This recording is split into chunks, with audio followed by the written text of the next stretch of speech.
Leo nimekuja na story tamu na yenye kusisimua. Naamini na pengine kama wewe utakuwa ni mfuatiliaji mzuri wa siasa za Tanzania, lakini vile vile kwa wale ambao umekuwa mkifuatilia zaidi kwa maana ya kutizama wale wabunge wa bunge la Jamhuri ya Muungano wa Tanzania, hasa wabunge machachari. Ukitafuta wabunge machachari 10, pengine jina la Anatropia Theonesti haliwezi kukosa kwenye listi yako. Na hii pengine haufahamu vema historia ya mwanamama huyu kutokea katika wilaya ya Kyerwa kunako kata ya Nkwenda. Huyu ni moja kati ya wabunge machachari kweli kweli. Leo nimewiwa kupata story kamili kuhusiana na mwanadada huyu, chimbuko lake haswa ni lipi na ilikuwa kuwaje mpaka akajikuta anaingia bungeni, na mwisho wa siku akawa moja kati ya wabunge machachari ambao wamekuwa na hoja mbalimbali bungeni, huku akitetea wananchi wa Kyerwa. Bi Anatropia Theonesti ni nani? Imenilazimu kupiga safari ndefu kuzungumza na baba mzazi mzee Theonesti Ruwaikira. Pengine kuna mengi ya kujifunza kutoka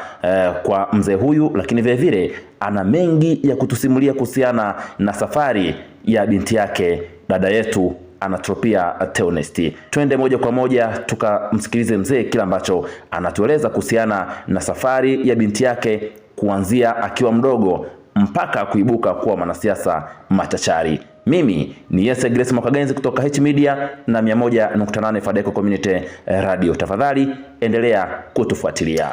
Mtazamaji wa H Media pamoja na msikilizaji wa Fadeco Community Radio 101.8. Niko na mzee Theonesti Ruwaikira. Yeye ni mmoja kati ya wazee maarufu sana katika maeneo haya ya Nkwenda, lakini kubwa zaidi kilichonifanya nifike hapa nyumbani kwake kwa ajili ya kuzungumza naye, lengo kubwa ni kuteta naye juu ya maisha yake kwa ujumla, lakini zaidi tuweze kufahamu anamfahamu vipi mtoto wake Anatropia Theonesti Ruwaikira. Mzee wangu, habari za hapa nyumbani? Hapa tuko salama, isipokuwa ni magonjwa ya kawaida, na ni bahati mbaya nimepata stroke kidogo. Okay.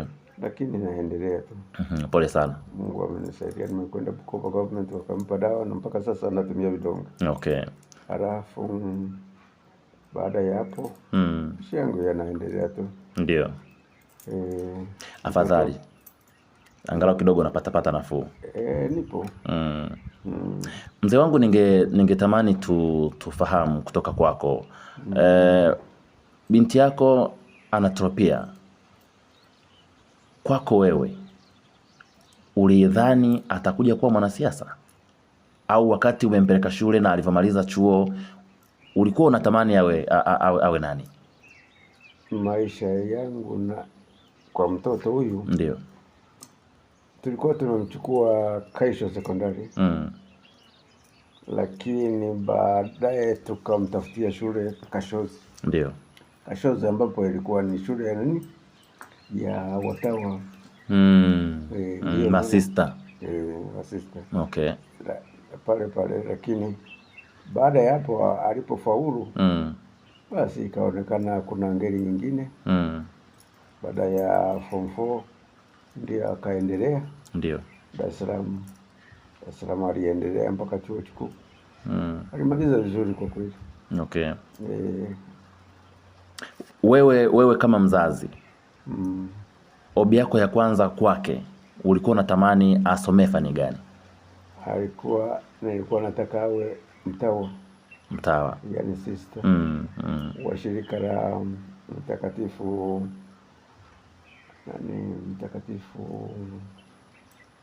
au watawa wa Bukoba. Wewe.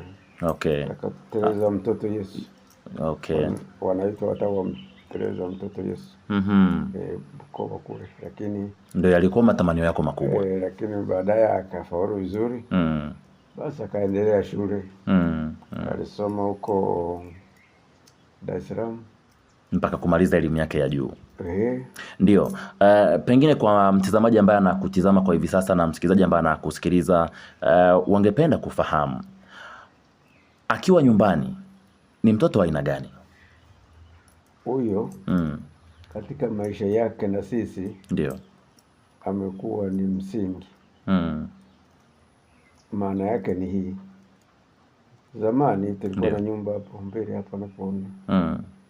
lakini akasema yeye hapana, wazazi wangu hawapashi kukaa hapa. Ndiye akatujengea hii. Sasa unaona sasa hivi amekusha anza fencing, unaona?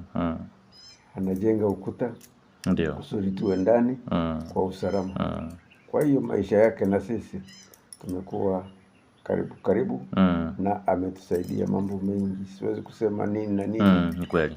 Ametupa gari, yani mambo yote. Kwa hiyo maisha yake na sisi kwa kweli ni maisha mazuri ambayo ni kutupenda na sisi tunampenda. Sasa tukiwa naye tunajua tuwe kwa imara. So. Kwa namna ambavyo unamwangalia kwa hivi sasa, unamuona Anatropia wa miaka 5-10 ijayo atakuwa ni wa aina gani? Atakuwa katika level gani? Sasa hivi Anatropia, ndio mimi ninavyoangalia mwelekeo wake, akili yake, mienendo, tabia ni katika shughuli zake alizokushaanzisha, ndio ni nyeti kweli, ambazo amekusha jenga, ndio shule kubwa kule yani Dodoma. Ndio alipokuwa Dar es Salaam alikuwa amekusha ianzisha pale Dar es Salaam, lakini alipohamia Dodoma kumbe akapata nafasi nzuri. Basi inaendelea vizuri tu. Inaendelea vizuri. Okay. Mpaka sasa nasema ameanza kupokea watoto. Basi mambo yote ni mazuri. Kwa unaona Anatropia ambaye kidogo atakuwa na mafanikio makubwa, atakuwa katika level kubwa sana baadaye. Sana. Kwa sababu akishapata kitega uchumi hicho cha shule, kwa sababu shule ni utega uchumi. Lakini pamoja na hayo ni kuwainua watu.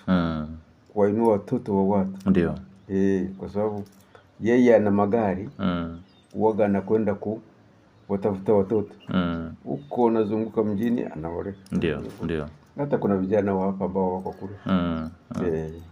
Kwa hiyo naona kwamba maisha yake ni ya maendeleo kwa jumla, si huko tu. Ndio. Na sisi anatupa nini? Maendeleo. Unaona katika mazingira tulivyo. Na pengine labda wakati mwingine sio ninyi peke yenu hapa nyumbani kama wazazi, hata ndugu zake, jamaa na marafiki wengine na wao pia kuna jambo labda pengine atakuwa anafanya. Ndugu zake kwa kweli wapo na yeye. Sawa. Wapo na yeye, anawasaidia. Kwa hiyo msaada wake ni mkubwa kwetu. Okay. Kama familia.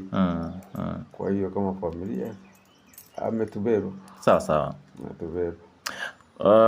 Nimeambiwa kwamba jina lake la utotoni anaitwa Owonyesiga. Ni kweli? Kwa nini ulimpa hilo jina la Owonyesiga? Hili jina lina maana gani? Maana yake ni hii. Sisi unaona kwamba tumezaa mtoto mmoja wa kike. Sasa yeye ndiye amekuwa wa mwisho. Ndo mtoto wa kike peke yake kwenye familia yako? Ni wa pili. Ni wa pili. Lakini wa mwisho kabisa. Ndio. Kwa watoto wote. Kwa watoto wote. Na maana ndo mtoto wa mwisho. Last born. Last born. Sasa tumeona huyu mtoto ndiye atatusaidia. Sababu atakuwa karibu na sisi. Watoto wadogo mara kwa mara wako wazuri kwa namna fulani. Ndio. Watoto wakubwa wako wanajipenda. Lakini mtoto mdogo anafanya nini? Anapenda wazazi, anapenda kusaidia. Kwa ukampa jina la Owonyesiga. Owonyesiga. Kwa Kiswahili chake mtu ambaye unamtumaini. Ambao unaamini kwamba huyu sasa ndo mtu ambaye ni mtoto pekee ambaye ninamtumaini. Kumtumaini. Unaona hata hivyo wewe bado hujafika hapo. Ndio. Unaona mazingira. Ndio. Owonyesiga si inatosha. Inatosha kabisa. Tafsiri yake ni kwamba ni kama ulioteshwa na Mwenyezi Mungu ukamuita jina la Owonyesiga, kwamba mtoto pekee ambaye nitamtumaini. Na kweli amekuwa matumaini kwako. Matumaini sana. Na huwa inasadikika kwamba kwenye jamii na kwenye familia zetu za Kiafrika kwamba asilimia kubwa watoto wa mwisho huwa wanadeka. Owonyesiga Anatropia Theonest anadeka akiwa nyumbani. Yeye ni mfanyakazi hodari. Mfanyakazi hodari, anatusaidia. Siwezi kusema nini wararidi. Hata ukiwa ona majirani au kaka zake unajua anawasaidia kweli. Hata si wewe ulikuwa nani, sio umeona nani? Ndio. Ni kweli ni mmoja kati ya wanawake wapambanaji sana. Sasa ndio. So unaona huyo kijana wake kaka yake huyo wa juu nani Ruta. Ndio. So unaona amebaki kule kumsaidia kwa sababu anajua kwamba yeye ana shughuli nyingi. Hauwezi kumudu ndio zile shughuli za nini za pale. Sasa kuna na mwingine sasa anayesaidia zaidi. Ndio. Ni mtoto anaitwa Deo Deogratias. Waga anatoka Mwanza, anaacha vitu vyake anaenda kumsaidia. Sawa. Kwa sababu yeye kwa kweli anatusaidia kwa njia hiyo. Na sisi lazima tufanye nini? Tumsaidie. Wameazimia hata hivyo tumepanga kwamba tutamtuma mtoto wa familia hapa aende amsaidie katika shughuli hizo. Nadhani umeziona za kuku nini kila kitu. Ndio. Okay, sawa. Na pengine tufahamu ulivyopata taarifa kwamba amejiingiza kwenye siasa kwa mara ya kwanza, taarifa hizo ulizipokeaje? Hiyo mambo ya siasa bahati mbaya au bahati nzuri, ndio mimi nilikuwa ni mwanasiasa. Ile kuanza CCM nilikuwa kwenye kamati ya siasa. Sawa. Wilayani. Najua mimi hapa nimekuja tu, lakini nilikaa sana wapi? Bugeni, Nyakanga. Kwa hiyo nilikuwa Nyakanga, nikachaguliwa kuingia kwenye nini? Kamati ya siasa. Kwenye hiyo nani? Hiyo kamati nani ya CCM ya wilaya. Nikachaguliwa. Ndio. Kwa hiyo mambo ya siasa nilikuwa na yatamani na yajua. Kwa unaona kama alichukua nyendo zako. Nani? Ingawa nilikuwa very busy, yani nilikuwa na shughuli nyingi. Ndio. Ambazo zimenifanya nitoke kwenye nini? Kwenye siasa. Nikaanza mambo ya dini. Sasa mambo ya dini ndiyo yamenichukua zaidi muda. Nikajitahidi. Tulikuwa hatuna parokia hapa Karo. Ndio. Lakini mimi nimekwenda kwa askofu Ururenge na wapi ambapo alikuwa. Namuomba nini? Namuomba tupate parokia. Mahali pa kujenga tulikuwa napo padogo, lakini nikababaisha na jamaa wengine tukapata eneo kubwa la kujenga parokia. Sawa. Kwa hiyo nikawa ni mtu ambaye nimejiingiza kwenye nini? Kwenye mambo ya dini. Nimeanzisha vigango vingi tu katika maeneo hayo. Nimefanya kazi safi sana ya injili, kazi ya injili, kuinjilisha. Mimi ni mwanachama. Ndio. So unaona hii nani? Angalia. Naiona ndio. Hii ni alama ya Kifransisko. Wanaita alama ya toba. Tao. Toba. Francisco alitoa kwamba alama hii alikuwa na saini hivi. Ndio. Kuonyesha toba. Mara kwa mara katika maandishi yake alikuwa anasema toba.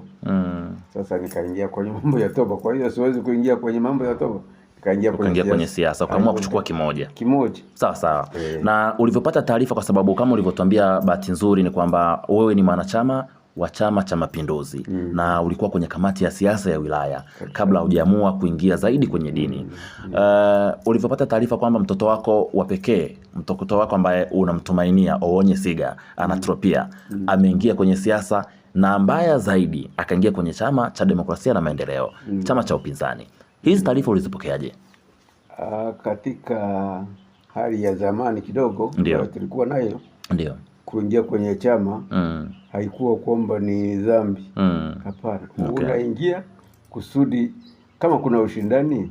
Mara kwa mara, hata tukiangalia hapo zamani mzee wetu Nyerere ndio alikuwa anapendelea vyama vingine, lakini ingawa alikuwa hajaanzisha kama tulivyo sasa hivi, lakini ilikuwa kwamba ukiingia TANU ndio ulikuwa unafanya nini? Unaendelea. Ukiingia Congress unafanya nini? Maana yake ni upinzani. Ndio. Kwa hiyo ulichukulia kawaida tu. Na ulijisikiaje mara baada ya kusikia kwamba amechaguliwa kuwakilisha kundi la wanawake kama mbunge pekee ambaye anatokea katika jimbo la Kyerwa, lakini zaidi mtoto wako wa pekee akawa mbunge wa bunge la Jamhuri ya Muungano wa Tanzania. Mbunge wa Jamhuri ya Muungano wa Tanzania. Katika kuteuliwa ilikuwa kwamba yeye katika uchaguzi, ndio niseme katika uchaguzi ndio yeye alikuwa namba 1. Sasa katika purukushani ya mambo ya kawaida, ndio basi ndio wakasema huyu ndiye ameshinda. Kumbe yeye walimpenda sana mahali hapo. Ili wilaya hiyo hata sasa wanampenda. Ninapokwenda pote nasema Anatropia yuko hapo. Kwa hapo yeye amenyamaza tu. Ulijisikiaje baada ya kuona ameingia bungeni kwa mara ya kwanza? Ilikuwa ni prestige, yani ufanisi wa familia. Ufanisi wa familia. Hiyo tu ni kuona kwamba basi mtoto wangu amefanikisha, ndio, na tunaomba aendelee kufanikiwa. Ndio. Majirani pamoja na wananchi wengine wa maeneo haya, ukiwasikiliza kama ulivyosema kwamba wanampenda, wanamzungumzia kama mtu wa aina gani? Yeye anapendwa, sio kwamba anapendwa sababu la mimi ninapendeka. Hapana, yeye anapendwa kwa sababu yeye ni mzungumzaji katika kamati. Yeye kwa kweli akizungumza jambo unasikia kwamba liko kwenye mstari mzuri. Kwa hiyo watu hapa wanampenda. Okay.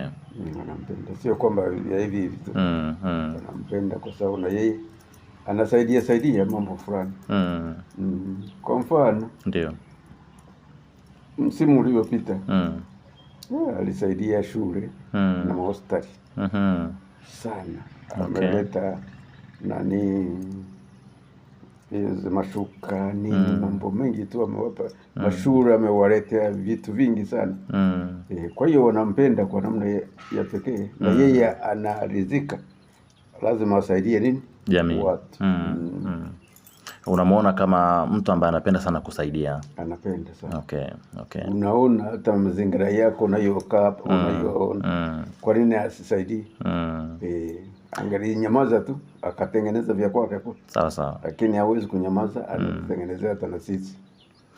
Mwisho kabisa, una wito gani kwa wananchi ambao wamekuwa wakimfuatilia, ambao wao ni wafuasi wake na wamekuwa pia wakipenda sera zake na jinsi ambavyo amekuwa madhubuti katika kutoa hoja na kusimamia hoja zake?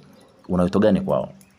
Yeye akisema jambo, hata mimi nisipoweka TV wakilisikia wanakuja kuniambia amezungumza hivi. Kwa mfano kuna mambo kama haya mabarabara, haya ni mambo mengi. Hata juzi nakumbuka alikuwa anazungumza mambo ya wezi. Ndio. Nakumbuka. Zungumza mambo ya wezi ambao wanatuibia kahawa, wanafanya nini. Mimi nimezeeka, siwezi kwenda kule kulini, lakini wananiibia. Nilipomwambia basi tu. Okay. Mwisho, wito wako kwa wananchi ambao wanakusikiza, una neno gani la kuambia? Mimi mwisho nasema kwamba mtoto huyu kwa namna yake yeye ana uwezo kwenye IQ, yani ya kuangalia mbali.